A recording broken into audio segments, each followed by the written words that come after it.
Right then, welcome back to the channel. United are going to be in action tomorrow. First pre-season friendly of the US tour, and it's against Arsenal, which we did last year in New Jersey, which was a really good game where, for me, Kobbie Mainoo actually brought himself to the fore. Arsenal had just signed Declan Rice for 100 million, and we all came away saying, I tell you what, if there's a 100 million pound player on that pitch, it wasn't Declan Rice and it was Kobbie Mainoo. And yes, it's pre-season, and yes, that doesn't mean anything, and yes, we tend to get carried away, but by Christ was we also accurate and correct when we said that's £100 million midfielder in Kobbie Mainoo, because he's shown it. Now, I don't expect this game to tell us that much about how United are going to do this season, especially with some of the senior players, such as Kobbie Mainoo, not going to be involved because of the depth of their run in the European Championships this summer. And United have had pretty split fortunes so far on pre-season. Ten Hag really loves that 45, total new 11, 45 kind of thing, and I would expect that to continue against Arsenal tomorrow, to be honest with you. So obviously we lost against Rosenberg, and then it was a much better team performance against Rangers. Semi-expected, to be honest, because at least Rangers are in the same kind of rhythm that we're in. Rosenberg are in the middle of their season. You would expect it to be sort of different kind of whatevers, wouldn't you? Arsenal have begun their pre-season tour with a 1-1 draw against Bournemouth. Then it went to penalties. I don't know why pre-season friendlies now all have to go to penalties, but that's the game. Arsenal did win both the Premier League meetings last season. They beat us 3-1 at the Emirates and then 1-0 in the reverse back in May at Old Trafford, where it was a decent performance for United, to be honest, but ultimately we didn't win. We did enjoy the better of pre-season in July, last time out. Bruno and Jadon Sancho got on the score sheet to give us a 2-0 victory, which was the first game of the tour last year as well. Now, there's a 29-man travelling squad that's gone for United. And Leny Yoro is probably the big headline about which one has made it. But the likes of Christian Eriksen, Tom Heaton, Rasmus Hojlund, Scott McTominay, all involved as they managed to get back and return to training at Carrington last week. And there are a lot of experienced players in the squad too. You've got the likes of Onana, you've got Johnny Evans, you've got Harry Maguire, Casemiro, Mason Mount, Marcus Rashford, and Jadon Sancho involved. Xerxes not going to be involved because of him getting the extended break after Euro 2024. And the likes of Bayindir, Delo, Bruno Fernandes, Garnacho, Mainoo, Lissandro Martinez, Pelestri and Luke Shaw are also on leave following international duty. The weird one for me is Malacia, because he continues to do rehab and is under the guidance of the medical staff at Carrington, which leaves us basically two youth options at fullback in Murray and Harry Amas. So I think if United are going to get exposed at all, there's a potential that it happens in the left-back area. But it'd be interesting to see how we cope.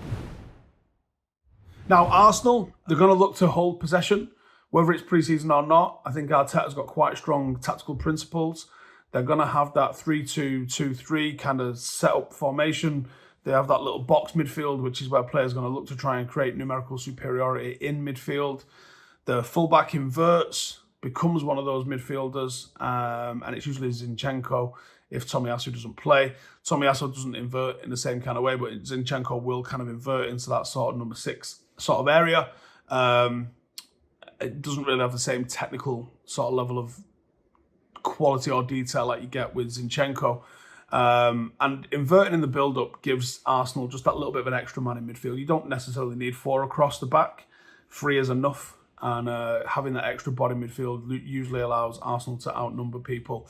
Now, that creates a lot more options in the centre of the pitch for them, and they built up fantastically well last season. Played between the lines, less spaces, less gaps. Just it worked for him, and he really prioritises playing through the centre of the pitch in that way. What you'll tend to see is they'll try not to be on the same lines. You're going to start to see one going a little bit higher, one coming a little bit lower, and they're just trying to create angles in midfield so they can dominate in those areas. Now, a massive part of Arsenal's high possession build-up is that they keep a really, really high back line. It's constantly looking to try and force themselves up the pitch. Keeps everybody compact, and it means if they lose the ball, they can counter-press really well because they're very, very close and they're very strong in the centre. And having more players close to the centre who can win the ball back means that the opposition, if they're not getting that ball out into space the second that they win it, means that they can then lose possession very, very quickly as soon as they gain it. So it keeps Arsenal having very high percentages in terms of the possession that they're going to hold within the game. But it also means that they can really start to exert a bit of pressure on you. If you're struggling to get a foothold in the game, one of the reasons why is that, sort of strength and height of that back line. It also means when they push that back line up and it shortens the distance between the players, it shortens the time, it shortens the length of passes, and it means that opposition can't really push their defence up too much either because there's just no space. Otherwise, you end up with two lines, 20 players, all within like a 10-metre gap in the centre of the pitch, and people are just going to naturally try to pull back out a little bit to try and find a little bit of room. And they rotate as well. Arteta takes the piss a little bit with it where he goes, we played 43 different formations. Shut, mate, no you didn't, right? You play with rotations and people are dropping into where the space is. So depending on what the opposition do, your players have been instructed to find space. You haven't played 43 different formations. You didn't put that on a tactics board before the game and said, we're going to play 43 different formations. You've just given the lads license to be able to find space, which is good. It's a good thing. But don't chat shit like you've fucking invented 43 different formations, because you haven't. As simple as that. But Arsenal are good.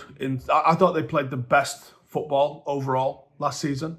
I didn't think they were going to win stuff because that's the way they are, but I just thought they did at times play the best football, and they will adapt to the opposition formation, and they will always try and have numerical advantage in certain areas. That allows them to score goals, that allows them to get overloads in certain areas, and they do this rotation where they push one of the centre-halves in midfield. So instead of being that 3-2 in the back line, they then look like they're now a 2-3 in the back line, and then 2-3 in the forward line as well, which can end up looking like a 2-3-5 on the pitch. So they're principles and general guidelines of how Arsenal play, and it's been very successful for them. I think they're excellent in the final third. I think Odegaard knits them together real nice, and I actually think that they're better without a focal point number 9. I know Arsenal fans are crying out for one because they think that that's what's going to make them a better team, but I actually think the fluidity of having essentially false 9s and number 10s in those areas makes them really difficult to pick up. I think if you had a focal point where it was this guy, and this guy's always going to be the number 9, I think defences can deal with that a little bit easier than if they've just got the winger rotating in, the 8 rotating in, the 10 rotating in, and then the 9 dropping off and getting in the mix with them as well. And I think having a focal point actually would take away from what Arsenal do so well, which is the overloads and rotations in the final third, because they're very, very good at that. You will see all the players, whether it's Havertz, whether it's Jesus, whether it's Odegaard, you'll see them underlap it. So they'll have someone receiving the ball right on the touchline, chalk on the boots, and someone will underlap. It doesn't matter who it is. Whereas I think if you play an out-and-out old-school style number 9, he's not going to want to underlap into that kind of space, and he'll probably hold off just a little bit. And I think it would restrict how fluid Arsenal can be in the final third. So I actually think that they're better without a number 9. Like they're more deadly without a number 9.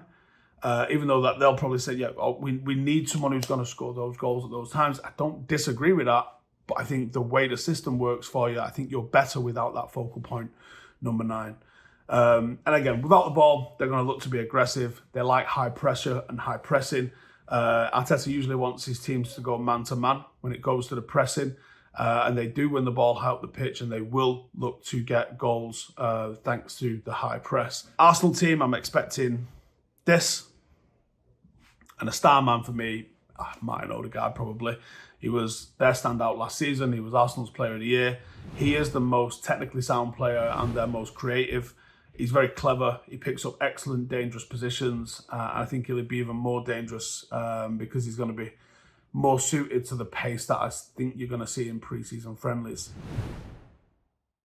For United, I think Yoro, But I think it'll be paired alongside Harry Maguire if he's ready and if he's fit. Otherwise, it'll be Johnny Evans again. And you might see Maguire in the second half because he maybe needs to get up to speed, so he might play with the second lot. But I do think Yoro's a shoe-in. It's who's going to be alongside him. I think Maguire, but if it's Johnny Evans, it's just because of the level of fitness I think that each of those players is at.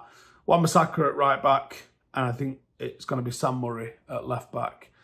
Midfield, quite interesting options here in midfield, I think. And I wouldn't be surprised if we went with Casemiro and Eriksen with Mount in the 10. I'd like to see Maxi Oyede played and see what he could do alongside Casemiro. I think that'd be very interesting, but I don't think we're going to do it, even though I think that would be a really, really good thing for us to try. And then the forward line, Rashford on the left, Hojlund down the middle, and Ahmad on the right-hand side. And I actually think Ahmad's going to be United's match winner in this.